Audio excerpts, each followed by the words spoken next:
আজ পবিত্র হজ, লাখো কণ্ঠে মিনার প্রান্তরে ধ্বনিত হচ্ছে লাব্বাইক আল্লাহুম্মা লাব্বাইক, লাব্বাইকা লা শারিকা লাকা লাব্বাইক। আল্লাহর ডাকে সাড়া দিয়ে বিশ্বের নানা প্রান্ত থেকে আসা মুসল্লিরা আজ একত্র হয়েছেন ইসলামের সর্ববৃহৎ এই মহাসম্মেলনে। সাদাই হিরামের পোশাকে ধনী গরিব, সাদা কালো, আরব অনারব সব ভেদাভেদ ভুলে সবাই আজ এক কাতারে দাঁড়িয়ে মহান আল্লাহর রহমত, ক্ষমা ও সন্তুষ্টি কামনায় ব্যস্ত।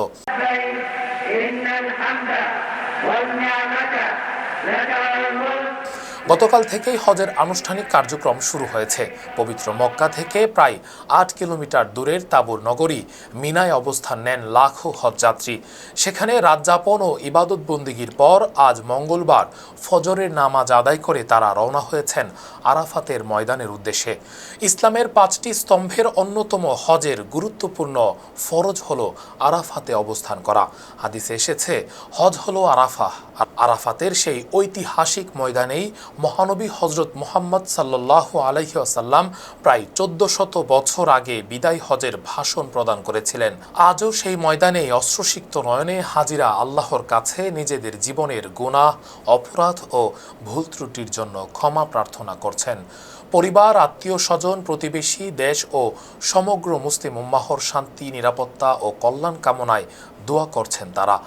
আজ মসজিদে নামিরা থেকে হজের খুতবা প্রদান করবেন মসজিদে নববীর প্রবীণ ইমাম ও খতিব শায়েখ আলী বিন আব্দুর রহমান আল হুজাইফি। খুতবার পর হাজিরা জোহর ও আসরের নামাজ একসঙ্গে আদায় করবেন। সূর্যাস্ত পর্যন্ত আরাফাতের ময়দানে অবস্থান করে তারা জিকির, তিলাওয়াত, তাসবিহ ও দোয়ায় মশগুল থাকবেন।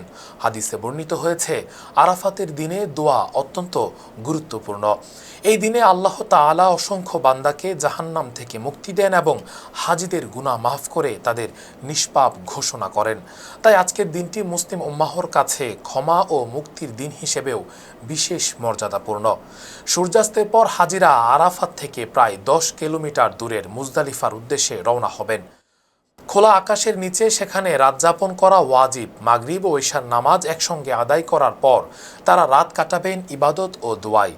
আগামীকাল ফজরের নামাজ শেষে শয়তানকে নিক্ষেপের জন্য ছোট ছোট পাথর সংগ্রহ করবেন তারা। এরপর ১০ জিলহজ সকালে হাজিরা আবার মিনায় ফিরে যাবেন। সেখানে বড় শয়তানকে ৭টি পাথর নিক্ষেপ করবেন। এরপর আল্লাহর সন্তুষ্টির উদ্দেশ্যে পশু কুরবানি করবেন এবং মাথার চুল মুন্ডিয়ে বা ছেটে ইহরামের বিধিনিষেধ থেকে মুক্ত হবেন।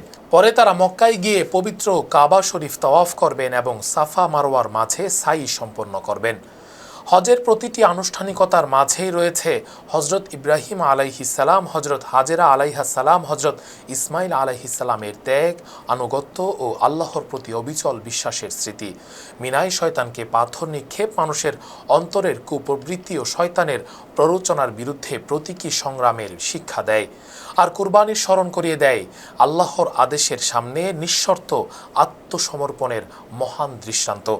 চলতি বছর বিশ্বের বিভিন্ন দেশ থেকে প্রায় ১৫ লাখের বেশি মুসল্লি পবিত্র হজ পালনে সৌদি আরবে সমবেত হয়েছেন। তাদের সঙ্গে সৌদি আরবের অভ্যন্তরীণ হাজিরা অংশ নিয়েছেন। বাংলাদেশ থেকে এবছর প্রায় ৭৮,৫০০ হজযাত্রী হজ পালনে গেছেন। এর মধ্যে সরকারি ব্যবস্থাপনায় গেছেন ৪,৫৬৫ জন এবং বেসরকারি ব্যবস্থাপনায় ৭৩,৯৩৫ জন। হজযাত্রীদের নিরাপত্তা, যাতায়াত, সেবা ব্যবস্থা নিশ্চিত করতে সৌদি হজ মন্ত্রণালয় ব্যাপক প্রস্তুতি নিয়েছে। মিনায় তাঁবু, আবাসন, পরিবহন, স্বাস্থ্যসেবা ও অন্যান্য কার্যক্রম তদারকিতে হাজারো কর্মী কাজ করছেন। হজ মৌসুম ঘিরে বিভিন্ন সেবা কেন্দ্র ও মাঠ পর্যায়ে ইতোমধ্যে ৮৩,০০০-এরও বেশি পরিদর্শন কার্যক্রম সম্পন্ন করা হয়েছে বলে জানিয়েছে সংশ্লিষ্ট কর্তৃপক্ষ। হজ ইসলামের এক মহান ইবাদত, যা সামর্থ্যবান প্রত্যেক মুসলিম নর ও নারীর উপর ফরজ। হজের মাধ্যমে মানুষ আল্লাহর কাছে আত্মসমর্পণ, ত্যাগ, ধৈর্য ও ভ্রাতৃত্ববোধের শিক্ষা লাভ করে।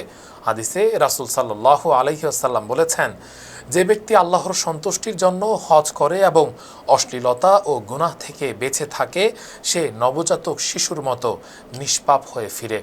এতক্ষণ সাথে ছিলাম রাকিবুল ইসলাম রইস। ফেস দ্য পিপলের সাথে থাকার জন্য ধন্যবাদ।